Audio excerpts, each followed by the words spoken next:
नमस्कार, स्वागत है आपका सत्यहिंदी.com के खास कार्यक्रम सुनिए सच में। मैं हूं नीलू व्यास और इस प्रोग्राम के जरिए आप तक पहुंचाती हूं दिन भर की 5 बड़ी खबरों का विश्लेषण।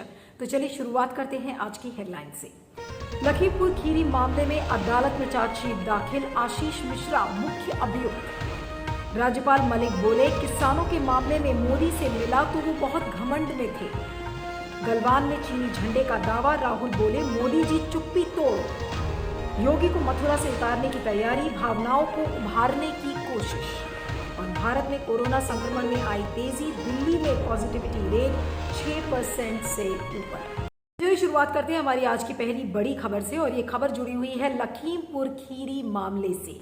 जी हां, आज पुलिस ने 5000 पेजेस की चार्जशीट दायर की है अदालत में, और जिसमें कि सूत्रों के हवाले से ये पता चल रहा है कि जो आशीष मिश्रा है, जो केंद्रीय राज्य मंत्री अजय मिश्रा टेनी के बेटे आशीष मिश्रा, वो मुख्य आरोपी हैं और 90 दिनों के अंदर ये चार्जशीट दायर की गई है और अब कोर्ट इस पे सुनवाई करेगा। लेकिन मजे की बात यह है कि 6 जनवरी को ही आशीष मिश्रा के जमानत की सुनवाई होनी थी और चार्जशीट उसके पहले दाखिल हो गई है, जिसमें कि उन्हें मुख्य आरोपी बताया गया है। तो इससे आशीष मिश्रा की मुश्किलें बढ़ सकती हैं। अब क्या कुछ कहा है इस चार्जशीट में, अब आपको ये बताते हैं कि चार्जशीट में ये कहा गया है, जो पुलिस के सूत्रों के हवाले से खबर आ रही है, कि ये जो घटना थी ये एक सोची समझी साजिश थी।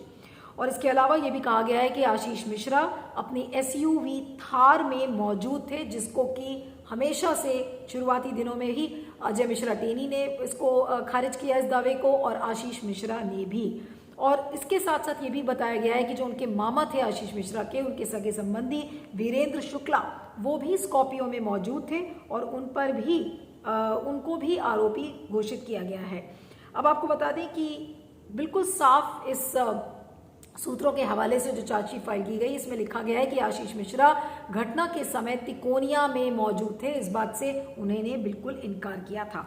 अब चार्जशीट में 14 अन्य लोगों को आरोपी बनाया गया है और ये भी कहा गया है कि आशीष मिश्रा की पिस्टल से ही फायरिंग हुई थी, यानी कि अब आशीष मिश्रा चारों तरफ से गिर गए हैं। और इसके अलावा अजय मिश्रा टेनी के लिए भी मुसीबतें बढ़ेंगी, क्योंकि बार बार इस पर विपक्ष हमलावर होगा कि देखिए एक ऐसे केंद्रीय मंत्री हैं जिनका बेटा आरोपी है, जिसकी पिस्टल से फायर किया गया, जिसकी गाड़ी से किसानों को रौंदा गया, और उस बेटे के पिता अजय मिश्रा टेनी को बीजेपी नहीं हटा रही है। तो आशीष मिश्रा की तो मुश्किलें बढ़ी गई हैं, क्योंकि अब जमानत की जो सुनवाई 6 जनवरी को होनी थी, उससे पहले ये चार्जशीट दाखिल कर दी गई है। तो जाहिर सी बात है कि अब अजय मिश्रा टेनी को नहीं बचाया जा सकता। अब अदालत में जब सुनवाई होगी और इस चार्जशीट को देखेगा तो कोर्ट क्या रुख लेता है ये भी कहना मुश्किल है। लेकिन फिलहाल अजय मिश्रा टेनी के लिए मुसीबतें बढ़ गई हैं। लेकिन सवाल ये उठता है कि नैतिकता के आधार पर आखिर बीजेपी अजय मिश्रा टेनी को बर्खास्त क्यों नहीं कर रही है? क्या ब्राह्मणों का वोट बैंक यूपी के चुनाव में क्या इतना प्यारा है कि एक हत्यारे के पिता को बीजेपी तैयार है अपने मंत्रिमंडल में रखने के लिए? क्यों? क्योंकि ब्राह्मणों का वोट बैंक है, वो कहीं नाराज ना हो जाए। इसको देखते हुए बीजेपी ने अभी मुंह नहीं खोला है। पिछले दिनों में क्या कहा गया था? उसमें कहा गया था कि अगर बेटे ने कोई गलती की है तो उसकी सजा पिता को क्यों मिलनी चाहिए। लेकिन अब चार्जशीट दाखिल हो गई है और अभी तक जो बीजेपी के प्रवक्ता और नेता जो ये कहते थे कि देखिए अभी तो अदालत में सुनवाई चल रही है, तो अब आखिर बीजेपी कैसे बचाएगी अजय मिश्रा टेनी को? ये सारे बड़े सवाल है। लेकिन नैतिकता के आधार पर यही बीजेपी जब विपक्ष में थी तो इसने कई मंत्रियों की बर्खास्तगी की मांग की थी, जिस पर यूपीए तैयार भी हो गई थी। लेकिन आज वही बीजेपी जब सत्ता में है तो वो नियम उसके लिए बदल गए हैं। और अब देखना यह होगा कि क्या करेगी बीजेपी अजय मिश्रा टेनी का, और फिर क्या कोर्ट किस तरीके का संज्ञान आशीष मिश्रा पर लेता है। लेकिन फिलहाल दोनों ये बाप बेटे बीजेपी की गली की हड्डी बन गए हैं, क्योंकि चुनाव सिर पर है। इस पर फीडबैक दीजिएगा, मैं आगे चलती हूँ। इस खबर में बात करते हैं मेघालय के राज्यपाल सत्यपाल मलिक की, जो कि पिछले कई महीनों से बीजेपी के खिलाफ जहर उगल रहे हैं और उन्होंने बगावत छेड़ दी है और बगावती सुर वो हमेशा से बोलते आ रहे हैं और जो बीजेपी को बिल्कुल रास नहीं आ रहा है। अब सत्यपाल मलिक का एक वीडियो सामने आया है जहां वो चरखी दादरी के कार्यक्रम में थे और उन्होंने उस कार्यक्रम में ये कहा कि जब किसानों का आंदोलन चल रहा था और वो प्रधानमंत्री नरेंद्र मोदी से मिलने गए तो मोदी जी घमंड में चूर थे और उसके बाद उन्होंने कहा कि 500 लोग मारे गए हैं इस किसान आंदोलन में। तो फिर उन्होंने कहा कि मोदी जी से जब उन्होंने इस बात को कहा तो मोदी जी ने कहा कि क्या मेरे लिए ये 500 लोग मरे थे? तब उन्होंने कहा कि ये आपके लिए ही तो मरे हैं, आप ही राजा हैं और आप ये राजा उन्हीं की वजह से हैं। और फिर मोदी जी ने सत्यपाल मलिक से कहा कि अब तुम जाओ और अमित शाह से मिलो, और उसके बाद ये मामला खत्म हो गया। लेकिन अब ये वीडियो क्योंकि वायरल हो गया है, तमाम लोग इस पर उंगलियां उठा रहे हैं और इसे अब कांग्रेस ने भी शेयर किया है और अच्छी खासी इस पर राजनीति हो रही है। कांग्रेस ने इस वीडियो को शेयर करते हुए तंज कसा है बीजेपी के ऊपर कि घमंड, क्रूरता, संवेदनहीनता ये पीएम मोदी के गुणों की बखान है, लोकतंत्र के लिए ये चिंता की बात है।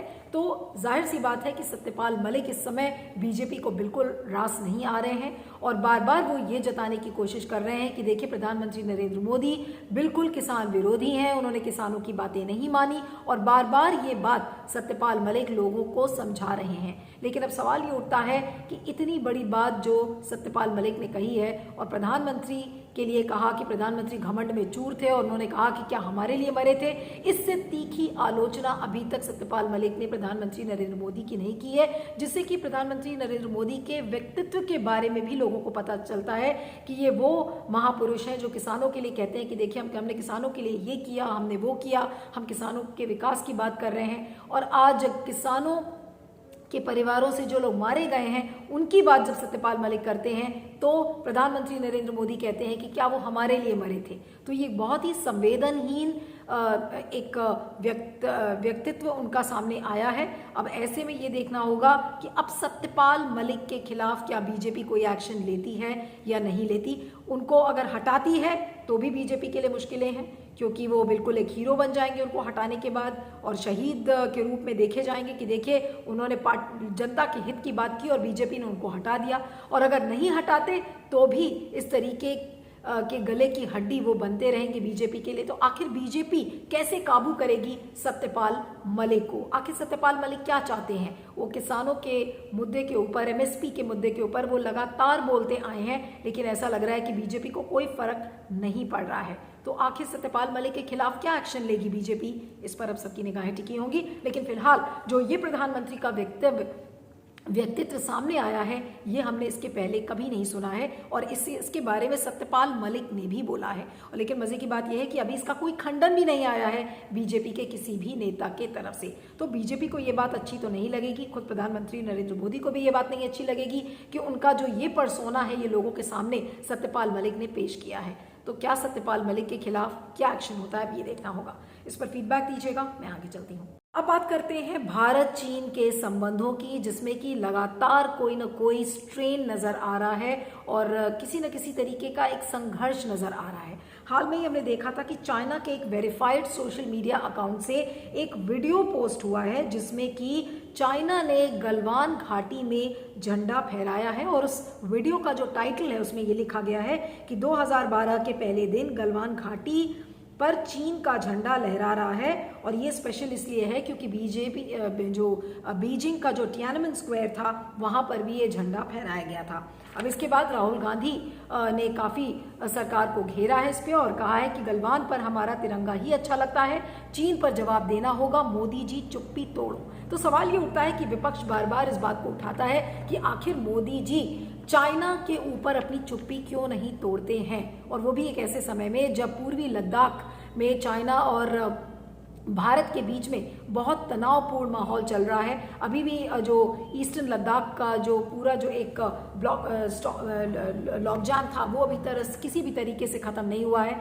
चाइना लगातार भारत को उसकी औकात बताती रहती है, कभी गांव बसाती है, कभी चीनी नामों की घोषणा करती है जैसे उसने हाल में किया। लेकिन सवाल ये उठता है कि हम आर्थिक व्यापार चाइना के साथ हमने बिल्कुल रिकॉर्ड हाई पर रखा है और खरबों अरबों मिलियन डॉलर्स का हमने व्यापार कर लिया है, लेकिन हम अपने बॉर्डरों की सुरक्षा नहीं कर पाते। उस पर बीजेपी बिल्कुल चुप है, प्रधानमंत्री नरेंद्र मोदी चुप है और इसीलिए विपक्ष भी हमलावर है कि आखिर प्रधानमंत्री नरेंद्र मोदी अपनी चुप्पी क्यों नहीं तोड़ रहे हैं। हालांकि भारतीय सेना के सूत्रों ने यह कहा है कि जिस इलाके में ये झंडा फहराया गया था वो चीन के कब्जे में ही था, वो चीन के नियंत्रण में ही था। लेकिन सवाल ये उठता है कि चाइना ऐसी जुर्रत क्यों करता है कि वो बार बार बार बार भारत को उत्तेजित करने की कोशिश करता है, इंस्टिगेट करने की कोशिश करता है, लेकिन जब भी सीमा पार विवाद का मामला आता है तो उस बहादुरी से भारत चीन को जवाब नहीं दे पाता है। आखिर भारत का चीन ने क्या बिगाड़ा है और भारत इस पर चुप क्यों है? प्रधानमंत्री नरेंद्र मोदी क्यों चुप हैं? आज तमाम सोशल मीडिया पर देखिए तो जैसे कि इंडियन यूथ कांग्रेस के बीवी श्रीनिवास ने लिखा है कि 56 इंच का चौकीदार कहाँ है, तो इसको लेकर बार बार बीजेपी पर तंज कसा जाता है। लेकिन लगातार सरकार चाइना के मामले में ऐसा लग रहा है कि लोगों से झूठ बोल रही है, ना चुप्पी तोड़ती है, ना बताती है कि चाइना को लेकर क्या नीति है। आखिर बीजेपी कब तक इस तरीके से लोगों को चाइना के मुद्दे पर बरगलाती रहेगी, ये देखने वाली बात है और इस पर फीडबैक दीजिएगा। मैं आगे चलती हूँ। अगली खबर जुड़ी हुई है उत्तर प्रदेश के चुनाव से और लगातार इस बात को लेकर अटकलें लग रही हैं जैसे जैसे चुनाव की उल्टी गिनती शुरू हो रही है कि आखिर मुख्यमंत्री योगी आदित्यनाथ चुनाव कहां से लड़ेंगे।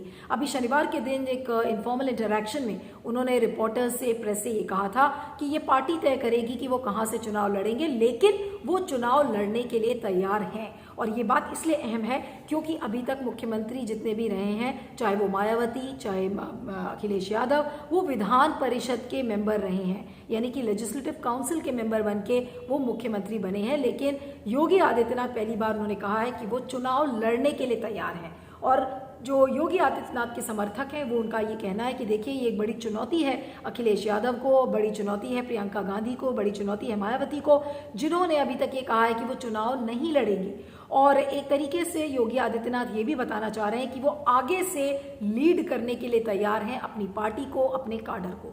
लेकिन जो दूसरा इसका जो एक पहलू है वो ये है कि आखिर योगी आदित्यनाथ को मथुरा से क्यों लड़ाया जा रहा है। आज बीजेपी के जो राज्यसभा सांसद हैं हरनाथ सिंह यादव, उन्होंने जेपी नड्डा को चिट्ठी लिखी है और कहा है कि उनको कृष्ण भगवान से ये प्रेरणा मिली है और इसलिए वो एक माध्यम बन रहे हैं जेपी नड्डा को ये बताने का कि योगी आदित्यनाथ को ब्रिज भूमि यानी कि मथुरा से चुनाव लड़ाया जाए। तो अगर इस तरीके का नैरेटिव बन रहा है तो बिल्कुल साफ है कि राम मंदिर के भव्य तैयारी के बाद अब बीजेपी ऐसा लग रहा है कि यूपी का चुनाव कृष्ण मंदिर के ऊपर लड़ेगी, कृष्ण मंदिर के आधार पर लड़ेगी। और इसका मतलब साफ है कि जो जनता के मुद्दे हैं वो कहीं ना कहीं पीछे हट जाएंगे और जो चुनावी ध्रुवीकरण है वो सिर चढ़कर बोलेगा और हिंदुत्व के नाम पर ध्रुवीकरण कराया जाएगा। लेकिन जो एक और एंगल है कि जब प्रधानमंत्री नरेंद्र मोदी ने 2014 में वाराणसी से चुनाव लड़ा था तो उसके बाद उन्होंने पूरे पूर्वांचल का दिल जीत लिया था। अब अगर पश्चिमी उत्तर प्रदेश की बात करें तो किसान आंदोलन की वजह से वहां पर लोग बीजेपी के विरोधी दल काफ़ी ज़्यादा उत्साहित हो गए थे क्योंकि उन्हें लग रहा था कि बीजेपी का यहाँ पर जो प्रॉस्पेक्ट्स हैं वो बिल्कुल खत्म हो गए हैं, बीजेपी का चुनाव जीतना पश्चिमी उत्तर प्रदेश में मुश्किल हो गया है। लेकिन इस सेंटिमेंट को काउंटर करने के लिए मुझे ऐसा लगता है कि योगी आदित्यनाथ को मथुरा से उतारा जा रहा है और जिसकी वजह से जो आरएलडी और समाजवादी पार्टी का जो गठबंधन है वो इससे न्यूट्रलाइज हो जाएगा।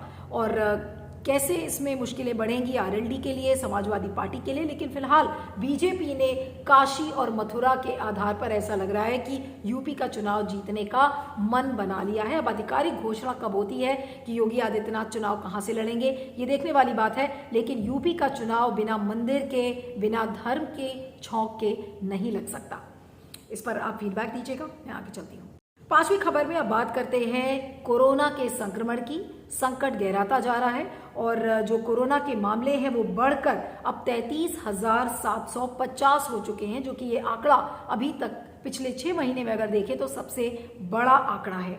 दिल्ली में 4,000 केसेस कोरोना के आ गए हैं और पॉजिटिविटी रेट 6% हो गया है और ये भी अभी पिछले 7.5 महीने का हाईएस्ट फिगर है। और हालांकि हॉस्पिटलाइजेशन ज़्यादा नहीं हो रहा है, बेड्स ऑक्यूपाई नहीं हो रही हैं, तो ये थोड़ा सा रिलीफ की बात है। लेकिन दिल्ली ऑलरेडी इस समय येलो अलर्ट पे चल रहा है और रेड अलर्ट होने की चांसेस हैं। अगर इसी तरीके से पॉजिटिविटी रेट बढ़ता रहा तो ज़्यादा जाहिर है कि उस पर अंकुश और प्रतिबंध लगाए जाएंगे, ऑफिसेज को बंद किया जा सकता है और लॉकडाउन की तरफ हम दोबारा बढ़ सकते हैं। उधर ओमिक्रॉन के मामले भी 1700 हो गए और ओमिक्रॉन का जो इन्फेक्शन है वो कितनी तेजी से बढ़ता है ये किसी से नहीं छुपा है। तो वाकई में संकट की घड़ी समय है, लेकिन इस संकट में भी जो हमारे नेता हैं वो चुनाव की रैलीज में भीड़ इकट्ठा करने से बाज नहीं आ रहे हैं। ये वही नेता हैं जो कहते हैं कि देखिए रात में कर्फ्यू लगा है, अपने प्रशासन को बोलते हैं कि आप लोगों का फाइन करिए। अगर उन्होंने मास्क नहीं पहना है तो आप उनको फाइन लगाइए। अगर लोगों ने कोविड प्रोटोकॉल नहीं फॉलो किया है, सोशल डिस्टेंसिंग नॉर्म्स नहीं फॉलो किए तो उनका फाइन करिए।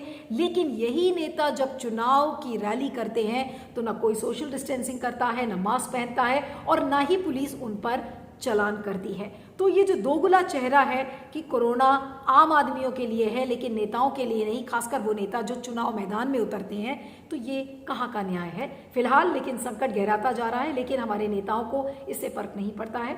उन्होंने कहा है कि देखिए हम सारे कोविड प्रोटोकॉल्स का पालन करेंगे और जहाँ जहाँ चुनाव घोषित होगा वहाँ पर हम देखेंगे कि किस तरीके से इन प्रोटोकॉल्स को फॉलो किया जाए। लेकिन भीड़ क्यों लगाई जा रही है नेताओं के द्वारा, इस पर किसी के पास कोई जवाब नहीं है। तो सुनिए सच की 5 बड़ी खबरों में इतना ही। आप मुझे ट्विटर पर फॉलो कर सकते हैं, मेरा ट्विटर हैंडल है @नीलू317। आप देखते रहिएगा सुनिए सच और बने रहिएगा सत्य हिंदी पर। Thank you so much. सत्य हिंदी का ऐप डाउनलोड करें गूगल प्ले स्टोर पर।